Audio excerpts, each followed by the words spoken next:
주한 벨기에 대사 부인이 결국 면책 특권 뒤에 숨었고 YTN은 면책 특권 뒤에서 반복되는 일탈이 빈 협약의 취지를 퇴색시키고 있다고 보도했습니다. 이 기사에 달린 시청자 댓글 보겠습니다.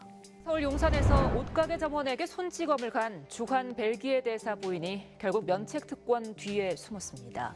음주운전이나 폭행, 절도 등 최근 5년 동안 주한 외교사절이 일으킨 사건은 65건. 면책 특권 뒤에서 반복되는 일탈이 국가 간 외교 업무 수행을 위해 마련된 빈 협약의 취지를 퇴색시키고 있습니다. 벨기에 국가 수준 잘 봤음. 할 말이 없긴 함. 한국 외교관들도 해외에서 사고 쳐도 면책 특권이니까. 빈 협약이 뭐길래 수정을 공론화해야 할 듯합니다. 도둑으로 의심한 것도 잘못인데 이건 언급 1도 없네. 저렇게 증거가 뚜렷하게 있는데 무작정 면책 특권을 주는 건 시대적으로 뒤처진 거 아닌가? 면책 특권으로 죄는 면했어도 사과는 직접 피해자들한테 했어야 한다. 기사 말미에 언급된 빈 협약은 1961년에 체결된 외교 관계에 관한 빈 협약을 말합니다. 협약 전문에는 이러한 특권과 면제의 목적이 개인의 이익을 위함이 아니라 국가를 대표하는 외교 공관 업무의 효율적 수행을 보장하기 위한 것이라고 되어 있습니다. 면책 특권을 사용하면 우리 공권력이 대응할 방법은 없습니다. 해당 외교 사절을 페르소나 논그라타, 즉 외교상 기피 인물로 지정해 해당국으로 소환하도록 하는 방법이 있지만 이는 보통 스파이 행위나 주권을 침해하는 경우 내리는 조치이기 때문에 이번 경우에 적용하기는 어렵습니다. 면책 특권에 대한 시청자들의 비판적 문제 제기는 외교관은 물론 국회의원에 이르기까지 끊이지 않습니다. 아마도 원래 취지와는 다르게 적용되는 사례 때문일 것입니다. 근본적으로는 정의에 대한 문제 제기인데 그렇다면 힘을 많이 가진 사람으로부터 힘을 덜어내는 것이 정의에 가까울까요? 나누어진 힘은 시민들에게 그대로 나누어지는 것일까요?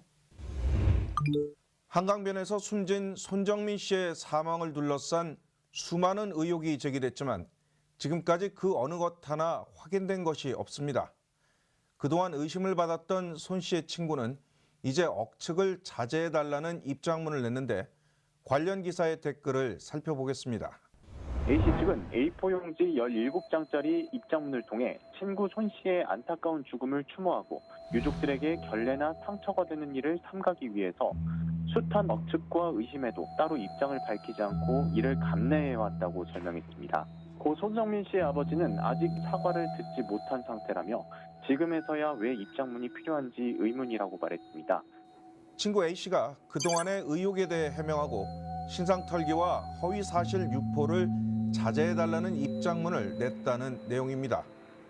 여전히 친구 A씨를 의심하는 댓글이 대부분인 가운데 그동안 너무 지나친 게 아니었냐는 비판의 목소리도 눈에 띕니다.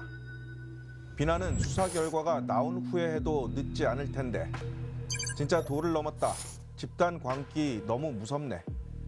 타진요는 애교였네. 그만하세요. 추측성 기사, 추측성 댓글이 난무하는구나. 여론 부풀리는 기자들이 제일 못됐다. 앞서 YTN은 친구 A씨에 대한 현재 신상 털기는 위법이라는 지적을 전했습니다.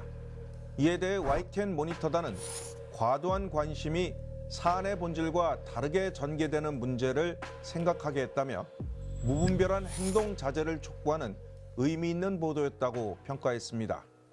일단 국립과학수사연구원에서는 손 씨의 사망 원인을 익사로 추정된다고 밝혔지만 경찰의 수사는 아직 끝나지 않았습니다. 경찰청장이 직접 모든 가능성을 열어놓고 사망에 이르게 된 경위를 법과 원칙에 따라 철저하게 수사하겠다고 공언한 상황.